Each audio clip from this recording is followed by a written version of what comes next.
Hi friends, welcome back to my channel. இன்றைக்கி கருவாட்டு குழம்பு எப்படி பண்ணலான்னு பார்க்கலாம். அதுக்கு நல்லெண்ணெய் ஊற்றிக்கோங்க. அப்புறம் வெந்தயம், கொஞ்சமாக சோம்பு போட்டுக்கோங்க. அது நல்லா ஃப்ரை ஆனோடனே வெங்காயம், அப்புறம் பார்த்திங்கன்னா கருவேப்பிலை, பச்சை மிளகாய் இதெல்லாம் போட்டு கொஞ்சம் உப்பு சேர்த்து நல்லா வதக்கிக்கோங்க. இதை மாதிரி நீங்கள் கருவாட்டு குழம்பு செஞ்சு பாருங்கள், செம்ம டேஸ்ட்டாக இருக்கும்.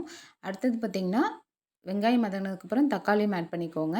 தக்காளியும் நல்லா வதங்கணும். வதங்கினதுக்கப்புறம் எப்போவுமே இந்த கருவாட்டு குழம்புக்கு இது மாதிரி காய் வந்து ரொம்ப டேஸ்ட்டு கொடுக்கும். இப்போ முருங்கைக்காயும் உருளைக்கிழங்கும் ஆட் பண்ணியிருக்கேன்.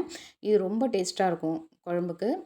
இப்போ இதையும் சேர்த்து வதக்கிக்கோங்க. வதக்கி முடிச்சதுக்கப்புறம் மசாலா, மஞ்சத்தூள், ரெட் சில்லி பவுடர், குழம்பு மசாலா இதை போட்டு நல்லா வதக்கிக்கோங்க.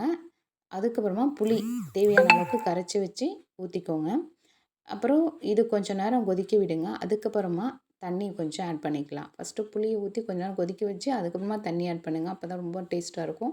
தேவையான அளவுக்கு ஊற்றிக்கோங்க. நான் கன்சிஸ்டன்சி இந்த அளவுக்கு போதும், அதனால் நான் அப்படி ஊற்றிக்கிட்டேன். இப்போ அதை மூடி போட்டு நல்லா கொதிக்க விடுங்க. கொதிச்சதுக்கு அப்புறமா காய் வந்து ஒரு 3/4 வேக்காடு வேகணும்.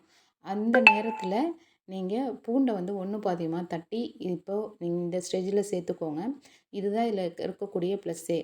சேர்த்துட்டு அதுக்கப்புறமா அதையும் மிக்ஸ் பண்ணி விட்டுட்டு வாஷ் பண்ணி வச்ச ட்ரை ஃபிஷ்ஷையும் இதில் போட்டுக்கோங்க. கருவாட்டை போட்டுட்டு நல்லா மிக்ஸ் பண்ணிவிட்டு ஜஸ்ட்டு மூடி போட்டு மீடியம் ஃப்ளேம் வச்சு ஜஸ்ட்டு ஒரு 3 to 4 மினிட்ஸ் மட்டும் வைங்க. அப்புறம் கேஸ் ஆஃப் பண்ணிவிடுங்க. அவ்வளோதான்.